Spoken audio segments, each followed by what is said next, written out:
are the right people.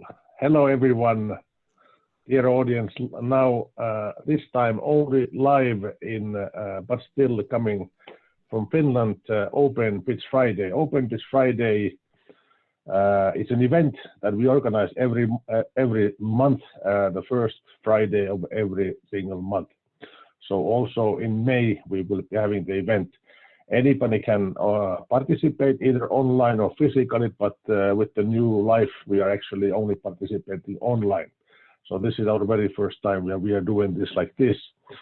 And we are recording, like all the other Open Pitch Fridays, we have been recording these, so they will be found from the StartupLab's YouTube channel. So you are welcome to see. We have been running this for now, I believe already for over 2 years. And this time we have had some sign-ups, but we don't see the people who actually signed up, other than our own team from the StartupLab and University of Jyväskylä that we are going to present you. So if we don't have other pitches coming, so we will actually then just move on and start with our let's say the first pitch of the day. And perhaps we take a slightly more time, that 3 to 5 minutes, because we can use this opportunity. So I will go ahead and share my my screen, and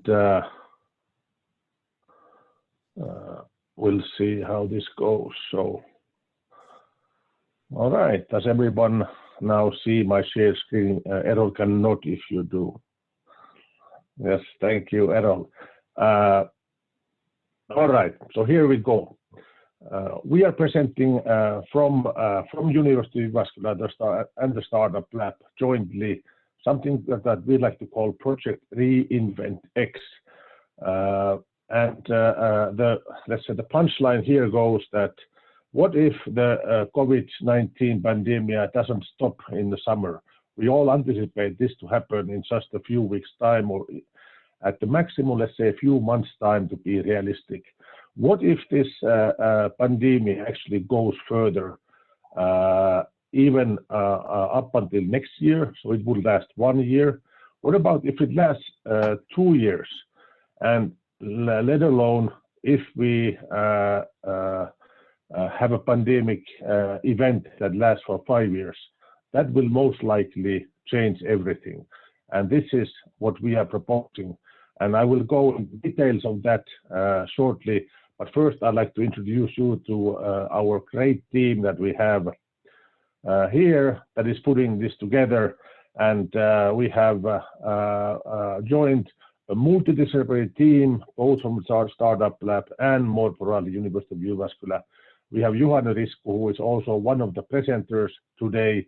His background, he's an architect, but also he is a PhD student now at University of Jyväskylä, defending his thesis on creativity. My name is Pekka Abrahamsson. I work here as a professor of information systems and software engineering, and I'm part of this team as well. Errol, Dr. Errol Kazan, we'd like to call him a technologist. He's a postdoc at the Faculty of Information Technology. Then we have a person who knows everything about tomorrow's emerging work and the ways the communication takes place. And she goes by name Anu Sivunen, and I believe we saw also Anu being here joining us today. And finally, let's say the core team focuses out. The last but not least, Il Senior Tommi Auvinen. He's a senior lecturer, and his expertise in management and leadership. And this is a core team, and we are growing our expertise all the time as the Project Reinvent X is taking the further step. So in summary, in one slider, what will happen? What do we want to do? So we'd like to propose a project that would work as a global 30-day challenge, where we challenge people to reinvent the way we live, the work, and raise children in that tomorrow where the pandemic did not stop. And as you have seen, one of the big motivations for this project coming from our side is that we're already participating in a number of events and gatherings and hackathons and whatnot, trying to focus on the immediate impacts of the pandemic event, COVID-19. And we have seen several nice ideas coming out. Typically, they are something like an app of some sort that should be developed or is being developed. And we'd like to think further. So as we saw that the whole world was not prepared for this event that took place, now I think that is, and Pri feels quite strongly about it, that we should broaden our horizon, see a little bit further, look at the May of 2021, look at the May of 2022, and then finally, even perhaps some teams, some people somewhere around the world would actually think about 2025. This means 5 years of this kind of life. The Project Reinvent X runs, we foresee it's running, the details are being shaped as we speak. April 23rd, this is Thursday, until May 23rd, 2020, and this would be a 30-day long event. We have been discussing about who would be the proper audience, and we feel that it would be the globally any individual student or student team or a mix, company teams, company individuals, people actually working anywhere. So it doesn't have to be necessarily even in these, let's say, two very broad categories, coming from an institution, high school, wherever. There will be some cash prizes awarded of the best team. Will get some financial support for their work as a recognition. This is 1,500 euro, and the second team 500 euro, and the third team 300 euro.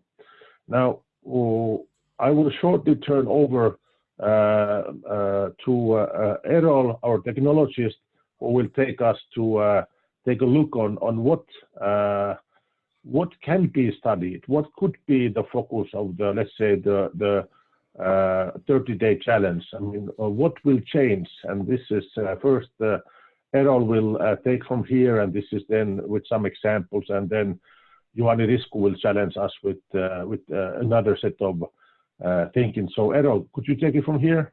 Yes, Pekka, thanks a lot. So, I mean, since we are already, I don't know how many weeks we are already in quarantine, or let's say 3 weeks, 4 weeks, we can already witness personally on our, let's say, mind, body, and soul, how kind of an impact it has already. And I'm just putting some keywords here, or questions that we have to ask ourselves when we try to approach this topic.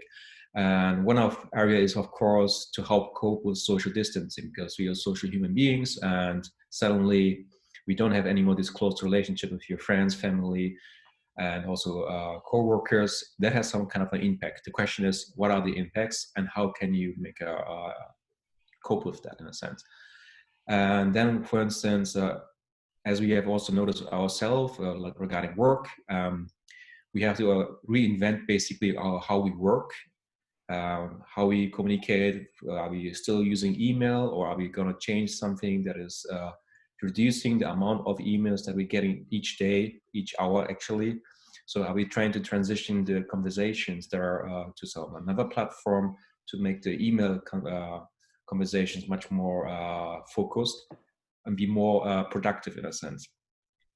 And then, of course, that it relates to distance learning. Do we have to do something about how we do conduct teaching? Because with the, let's say, if you're using cameras like Zoom or Teams, the interaction between students and teacher is not the same anymore like in the class. So the question is, how can you reinvent the interaction between students so that we can still ensure quality distance learning?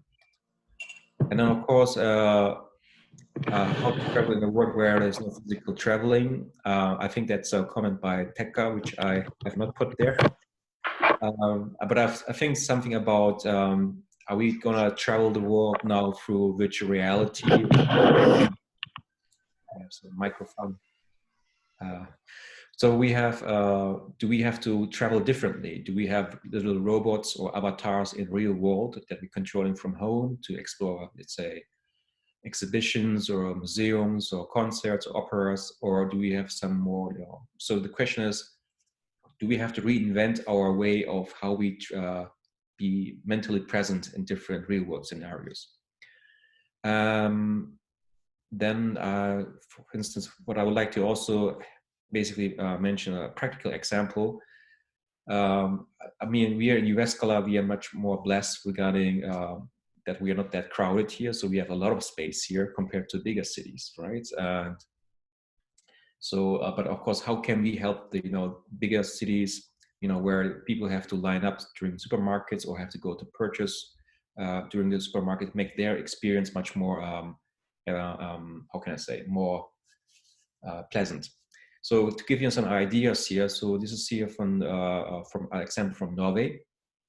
So here we have the municipality of Bergen. They can somehow detect from the cell phones the location of different participants, and if they see there is a peak or too much gathering in certain areas, they send in this specific areas an SMS.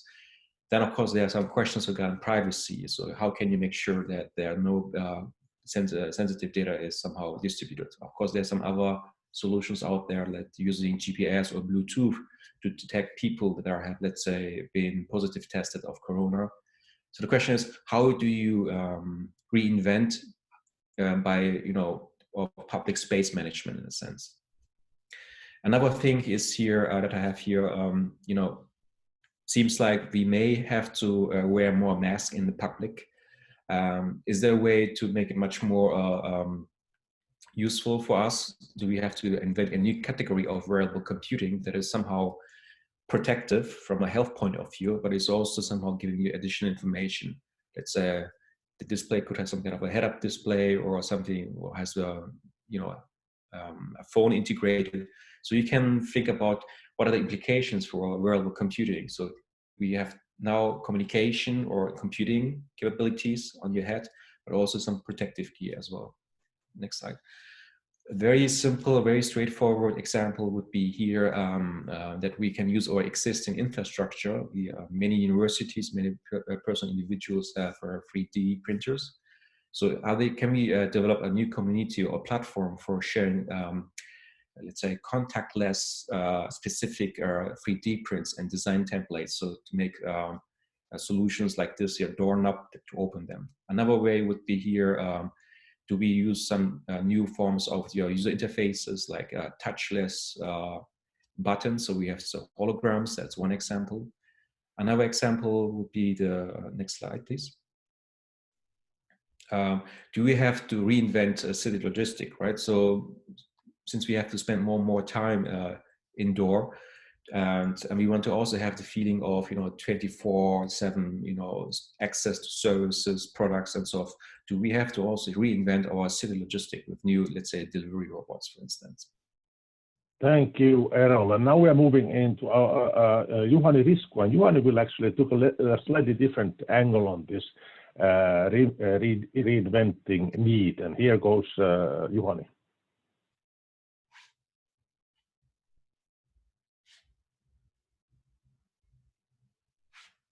You have to use your microphone. Your microphone is off. Yeah. So sorry, I have very slow connection. Yes, my concern is it comes from my profession as an architect and city planner. So I think that the city is a quite bad concept in these very critical, I'd say, movements what we have. It's not only coronavirus. There are several other things where the city is not the best system, how to say, and we have been building cities not in this form, but a smaller form, 7,000 years already, and we have quite how to say, consistent culture globally how to build cities and smaller places and towns. So in my opinion, those places are usually not so good because they are basically overcrowded. It's very expensive to live in the cities, and then you need to commute quite a lot, if not horizontally, so it's vertically as in the high-rise buildings. And then, of course, the land is very expensive to use. But then our small flats, if you are now living in one room flat somewhere, so or even a 3-room build home, so it might be that there is a day when you think that it is a prison. And think about how many people already are living in those small apartments. So it's not so very good place at all. So in my opinion, we have to reinvent the city, and we have to reinvent the house and the home. And as I said, so coronavirus is not the only thing. We have several other movements which are very similar to this virus kind of thing. Of course, everybody knows computer viruses, but also terrorism is a virus in that way, political extremes. Then, of course, all the snooping, spying, sniffing, stalking, what we have from the biggest internet companies on this planet. And then, of course, the climate change. So sometimes it's said that it's better to move north because there are places where you can't live. But now you can't even live the better in north either. So we have faced really big problem which coronavirus now opened to us. Thank you, Juhani.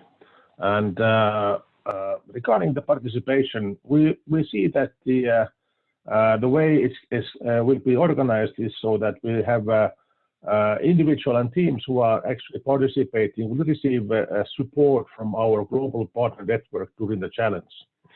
And in the coming week, we'll have all the details in the StartupLab.fi website, where the let's say the enrollment and the procedures are explained. But of course, it's clear that it's free of charge to anyone interested, and we'll plan to organize some thematic webinars during the challenge, or during the 30-day period. And these events are free for everyone.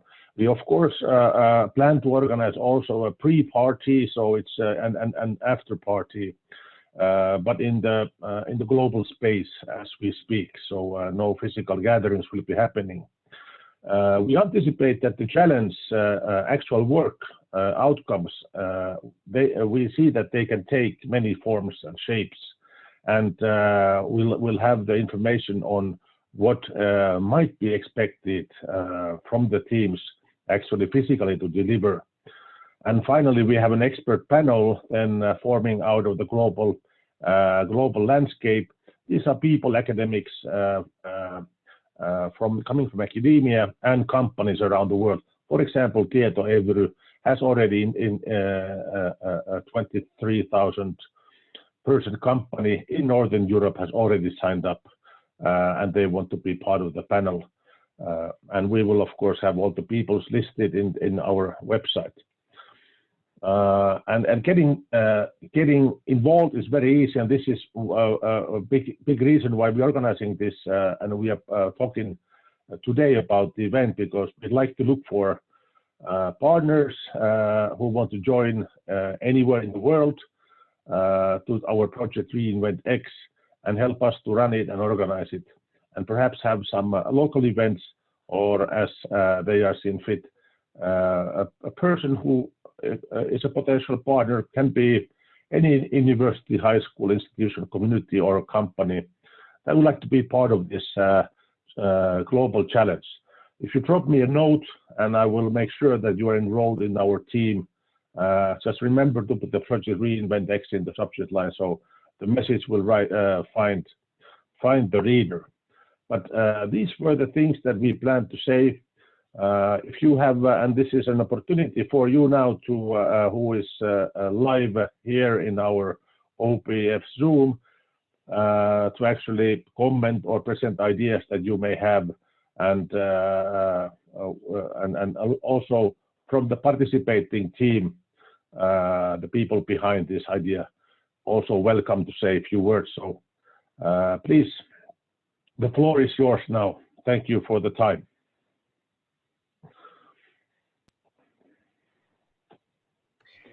Can you hear me? Yes, Tommi. Yes, thank you, Pekka and all, Juhani. It's a good presentation. This is very inspiring and topical as anything can be nowadays. And as this interrelates our multidisciplinary EVIDET project as well, which deals about emerging future work. As a leadership theorist, I would just like to mention about the change. It relates also what Juhan mentioned about proximity and how we have organized ourselves as human beings. So in terms of future work, interaction, communication, everything, we have been, as leadership theory has been very human-centered. It has emphasized physical, embodied human being. So now we talk about technology-assisted distanced leadership. So this entire idea about this Project Reinvent X, my point is that all approaches and disciplines we have, they are kind of connected. But was your idea actually try to invite people firstly from this architecture or technology approach? Well, I mean, now that we are, and Errol, as he presented, Errol has a strong technology background. There was a strong technology flavor in the ideas, but we have, with the, let's say, multi-interdisciplinary nature of this initiative, we would like to see any sort of thinking going into tomorrow. And perhaps Anu could say, let's say, coming from a, she is a professor of communication, and this kind of a year-on pandemia continuing, a crisis continuing to the future, may really change the way we actually communicate. What would you say, Anu, to that? Yes, thank you. It was really interesting to hear your presentations, and I especially noted the concept of proximity. And as a communication scholar, it sort of, when I'm thinking the word or concept of proximity, it brings these theories to mind that say that there's also perceived proximity or social proximity. So that's probably something that we should try to embrace and encourage people to feel and experience in the future if this is something that goes on. It's not, we can't have physical proximity, but we need to communicate in ways that encourage and sort of create the feelings of perceived proximity, and that could be through different communication technologies, or video has been said to be one of the best ways to increase that, but also like the frequency of communication, the interactivity of the communication technologies. So yeah, there's plenty of interesting things related to this topic, and from communication perspective, but also from a multidisciplinary perspective.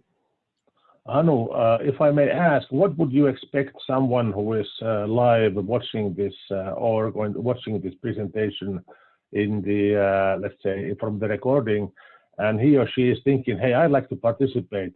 What could they work on? What would be a kind of a thing that they could be undertaking, let's say, in a 30-day period? Would they, what would you envision that could be such a thing that they could start working with? Well, I think there's several different contexts in play here. So I would like to see different projects focusing on different contexts and topics. So definitely one area is the way we live, the way we work, the way we collaborate, but then also like the way we handle our private lives, our families, relatives and friends. So I think focusing on one of those different contexts in this changing world would be interesting. And then perhaps taking a more technology-oriented perspective, how can we still manage our relationships, our friends, our families in this changing context. But also, how can we collaborate effectively across the globe, do our work in this setting? So I think focusing on one of the contexts in depth, thinking of the different technologies, thinking of the different social processes involved, I think that would be a good way to proceed. I could see that young people should still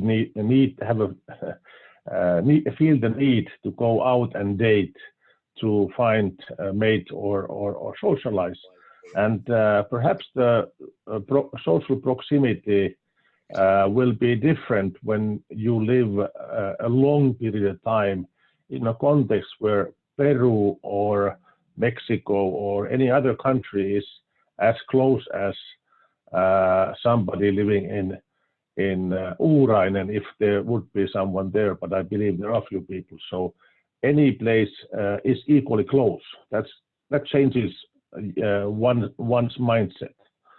Exactly. Yes, I fully agree. Can I say a few words as well? Or? Yes, of course.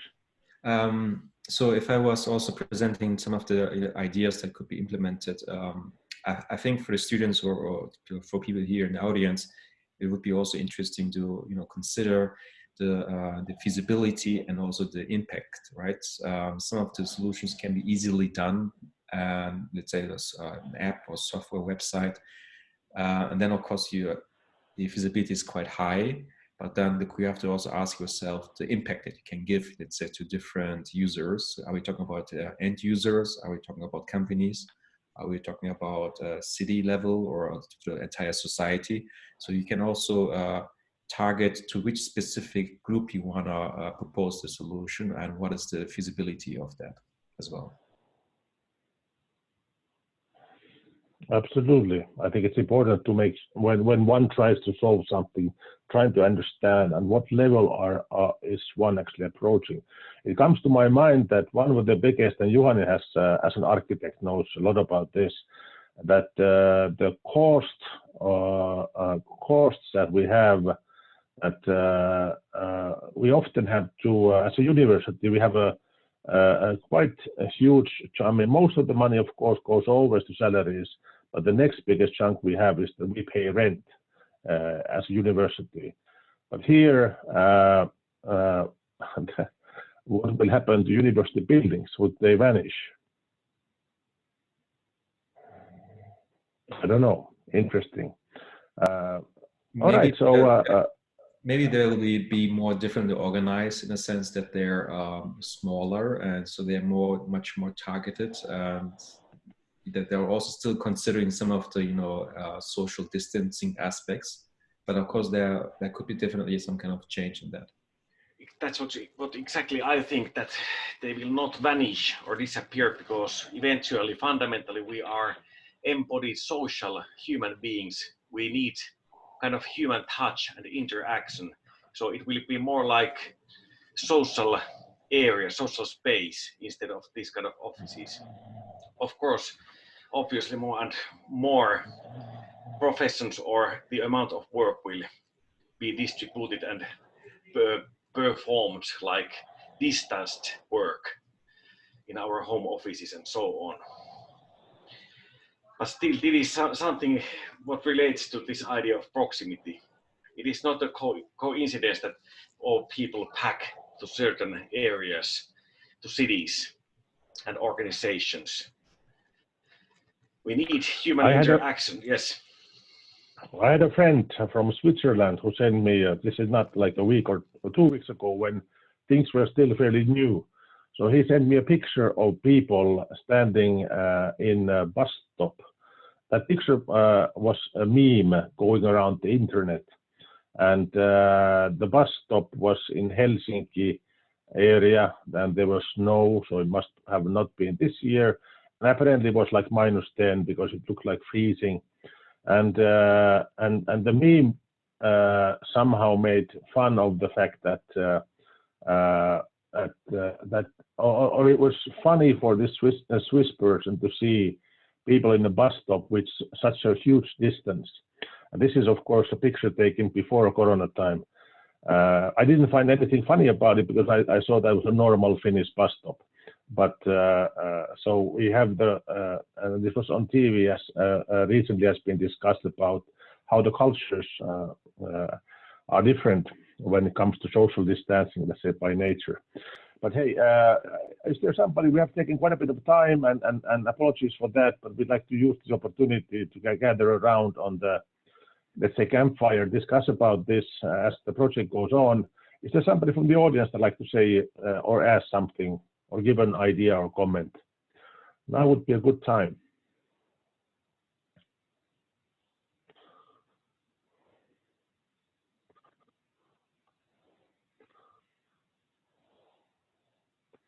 Excellent. As huge crowds are asking all those questions, it is time to ask from the organizer, Joni and Jonas, do we have another pitch coming today, or are we closing this month's session here? Seems like this is the only one. All right. So Open Pitch Friday, April of 2020. We were the only pitch. Next pitch date is the first Friday of May. It must have a date. I don't remember it. Somebody can check it out quickly. But it will be the second Friday of May, because the first one is 1st of May. So 8th of May is the next Open Pitch Friday. 1st of May is Vappu in Finnish, which means that we will not be here pitching to anybody. So 8th of May, the Friday, same time, same place. And this Project Reinvent X is already running. We can make a comment on that then. Thank you so much for participating. Stay safe, and we'll see you shortly. Thank you very much. Bye-bye. Bye-bye. Bye. Thank you. Bye. Bye.